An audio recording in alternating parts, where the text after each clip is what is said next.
Bonjour, aujourd'hui on va apprendre à utiliser l'autoguidage Philby. Pour commencer, on va se rendre dans les paramètres de la tablette, dans réseau et internet, point d'accès et partage de connexion, point d'accès Wi-Fi, et on va vérifier que le point d'accès Wi-Fi soit bien activé, qu'il porte le nom de RTK Wi-Fi et que son mot de passe soit 1, 2, 3, 4, 5, 6, 7, 8. Quand cela est tout bon, on retourne sur l'écran d'accueil, on lance l'application Philby. Je vais ensuite vous présenter les menus de l'application. Donc dans l'onglet pilotage, on retrouve la correction en nombre de centimètres. Et ensuite, on retrouve comment créer une ligne avec toutes les conditions qu'il faut remplir. Ensuite, quand on se rend dans le menu tenue des dossiers, on va retrouver toutes nos tâches qu'on a créées. On peut les classer par type de tâche, par date et par champ.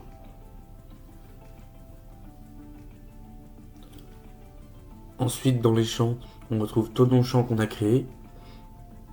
On peut les trier par culture, par date de création.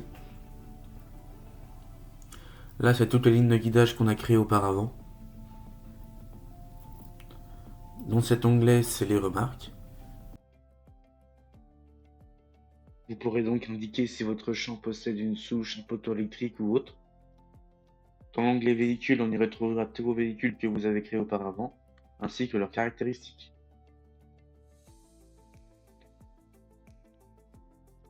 Dans l'onglet outils, on y retrouvera tous vos outils que vous avez créés. Dans l'onglet matière, on retrouvera les produits phytosanitaires, les engrais, les semences et même le GNR.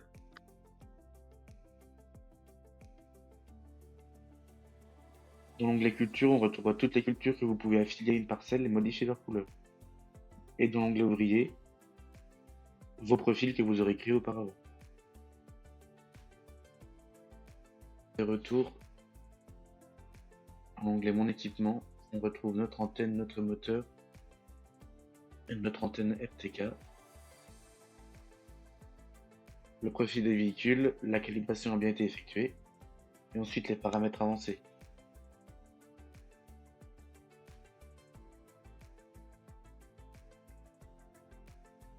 Donc ce paramètre correspond à la force que vous allez mettre sur le volant pour désactiver l'autoguidage.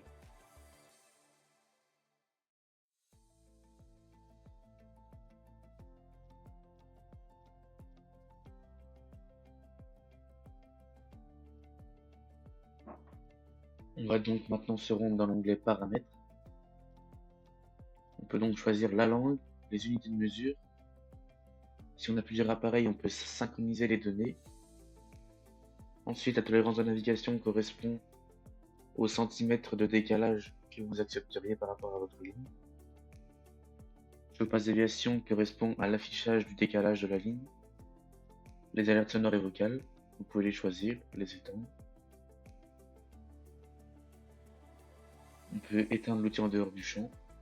Reconnaissance des mouvements inversés correspond à la marche arrière.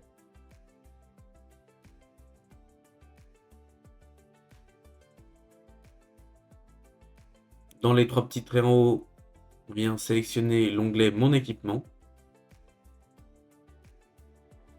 Dans cet onglet, on va pouvoir connecter le moteur ainsi que l'antenne à la tablette. On va pouvoir connecter l'antenne au réseau Centipede.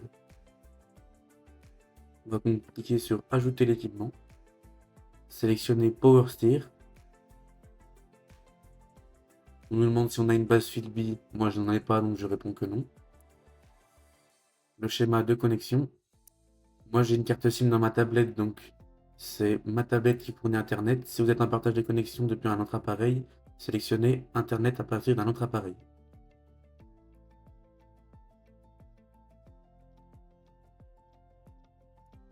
La connexion est vérifiée.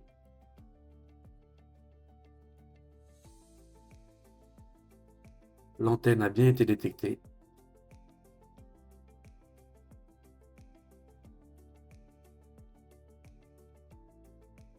L'antenne est connectée. L'antenne se connecte au moteur. Le moteur a été connecté. Ensuite, on va passer à la connexion au signal RTK. Pour ceci, deux options. La première avec un URL du serveur, crtk.net, et la deuxième avec une adresse IP, 66.185.123.66, le port TCP 2101, le point de montage NIR, nom d'utilisateur et mot de passe C.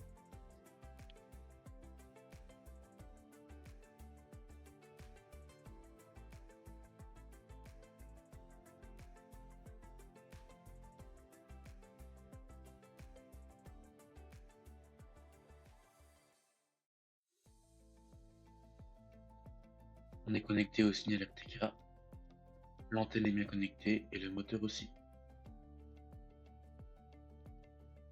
Donc, pour créer une ligne de guidage, il faut remplir quelques conditions. On va aller voir maintenant en appuyant sur le plus. Donc, il faut sélectionner une tâche. Donc, on va créer une tâche de fertilisation, pulvérisation, travail du sol, plantation, récolte et autres. Ensuite, il va falloir créer un champ. Donc, deux options pour créer un champ. La première, c'est le GPS mesuré. Donc, il suffit de faire le tour en tracteur de votre champ pour pouvoir créer votre bordure. Donc, il faut sélectionner si vous tournez sur la gauche ou sur la droite. Et la compensation correspond à la demi-largeur de votre outil. Par exemple, si votre outil fait 400 cm, donc 4 mètres, il faudra rentrer une compensation de 200 cm, donc 2 mètres. On va donc passer à la création d'un champ en mesure manuelle. Pour ce faire, trouvez votre champ sur la carte en appuyant sur le centrage en haut à droite. Placez des points à l'extrémité de votre champ, déplacez-les s'il le faut. Cette méthode est moins précise mais plus rapide.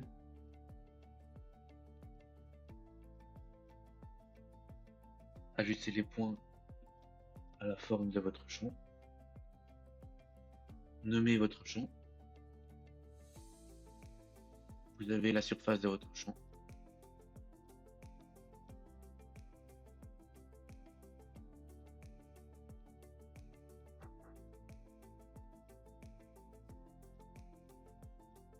Et voici, votre champ est donc créé. Ensuite, sélectionnez votre véhicule. On va donc en créer un. Cliquez sur Ajouter un nouveau véhicule. Sélectionnez le type de votre véhicule. Renseignez la marque de votre tracteur. Pour ma part, c'est un Huggeland.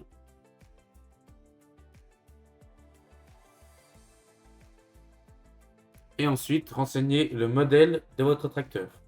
Pour ma part, c'est un T7 230. Puis ensuite, sélectionnez 4 ou 2 roues motrices suivant le type de tracteur que vous avez. Sélectionnez l'emplacement de votre antenne. Soit elle se trouve sur le toit ou bien sur le capot. Pour ma part, elle se trouve sur le toit. Ensuite, sélectionnez l'empattement de votre véhicule. L'empattement est la distance qui sépare l'axe de l'essieu avant de l'axe de l'essieu arrière. Pour ma part, elle est de 327 cm.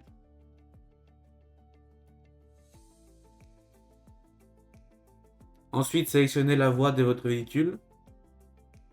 La voie est la distance qui sépare les deux pneus arrière. Elle se mesure au milieu du pneu.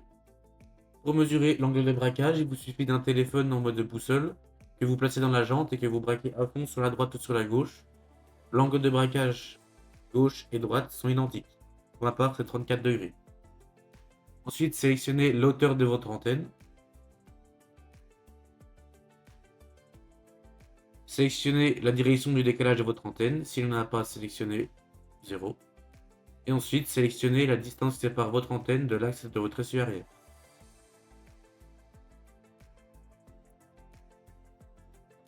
Nommez votre profil de votre tracteur. Un tracteur peut avoir deux profils power steer. Et il a des roues étroites et des roues larges.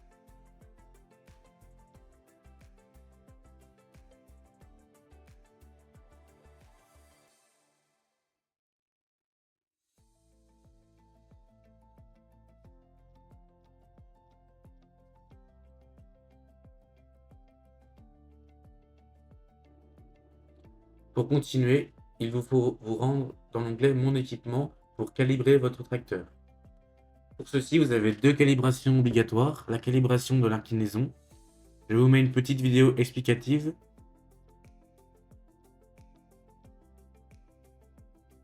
Donc, vous placez un repère au niveau de l'axe de votre essieu avant et de l'axe de votre essieu arrière. Puis vous faites demi-tour dans votre cours pour vous retrouver à 180 degrés à la même position au niveau des repères.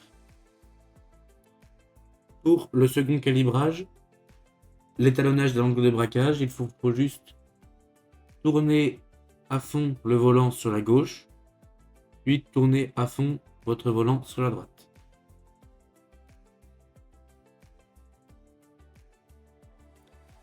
Votre tracteur est donc prêt à partir. Ensuite, il faut créer un outil. Sélectionnez le type d'outil que vous souhaitez créer. Fertilisation, pulvérisation, travail du sol, plantation, etc. Moi, je vais créer un outil du travail du sol. Plus précisément, un déchemeur à dents standard. Je renseigne la marque de mon outil, Porsche, puis le modèle, et enfin, si l'outil est Isobus ou non. Pour ma part, il n'y est pas. Ensuite, je sélectionne le type d'attelage de mon outil. Pour ma part, c'est importé, donc je sélectionne le 3 points. Ce n'est pas un outil réversible, donc je sélectionne standard. Je sélectionne la largeur de travail de mon outil, qui est de 395 cm. Je ne veux pas de chevauchement ni d'interligne. Je sélectionne la distance de l'axe de l'essieu arrière à mon outil.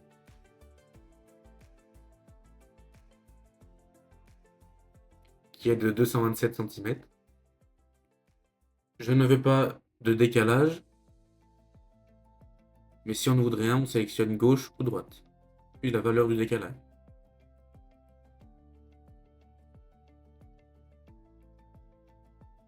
Notre outil a bien été créé. On peut maintenant le retrouver dans notre liste d'outils.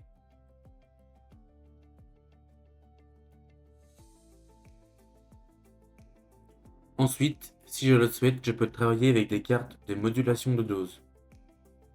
Je ne le souhaite pas pour l'instant. Ensuite, je peux créer des fourrières.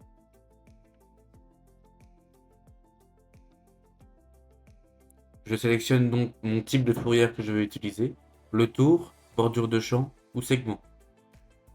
Puis ensuite, je sélectionne la largeur de mon segment.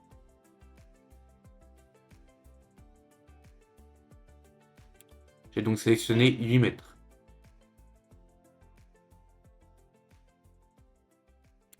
Pour une bordure de champ, je pose un point A et un point B. Si je souhaite utiliser le demi-tour automatique, il me fera utiliser obligatoirement une fourrière, pour laisser la place au tracteur de se retourner. J'ai le choix de tourner sur le côté gauche ou sur le côté droit. Je sélectionne ma ligne à partir de laquelle je veux commencer, puis je sélectionne ma ligne à laquelle je veux me déplacer. Ensuite, je viens choisir le type de ligne que je souhaite créer. Lignes de guidage, ce sont les lignes précédemment utilisées. AP droit, ce sont les lignes complètement droites où je pose un point A et un point B et une ligne droite se crée entre les deux. Courbe AB, je pose mon point A, je fais mon trajet contracteur, je pose mon point B et cette courbe est reproduite à la perfection. Les manuels, ce sont un point A et un point B qu'on pose directement avec notre doigt sur la tablette.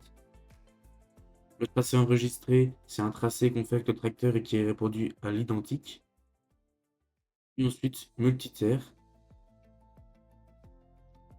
Multiterre, je sais ce que je vais choisir. Je vais donc définir mon nombre de tours que je souhaite réaliser. Pour ce champ, je vais en faire 4. On me demande si je vais arrondir les coins des fourrières, je ne veux pas. Puis on me demande le motif interne. Je sélectionne AB manuel.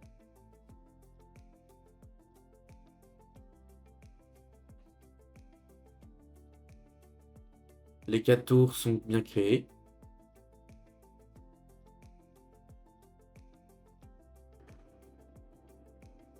vais donc créer le motif interne. Pour cela, je pose mon point A. On me demande si je vais aligner ce point sur la bordure. Je réponds oui.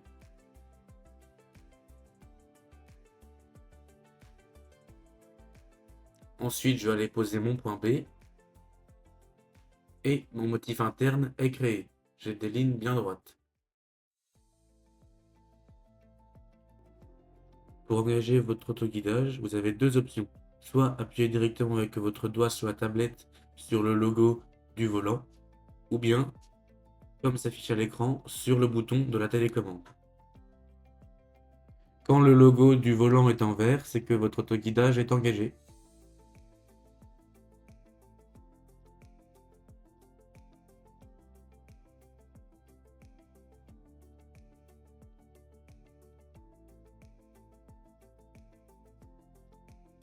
Désormais, vous avez appris à utiliser l'autoguidage Philby.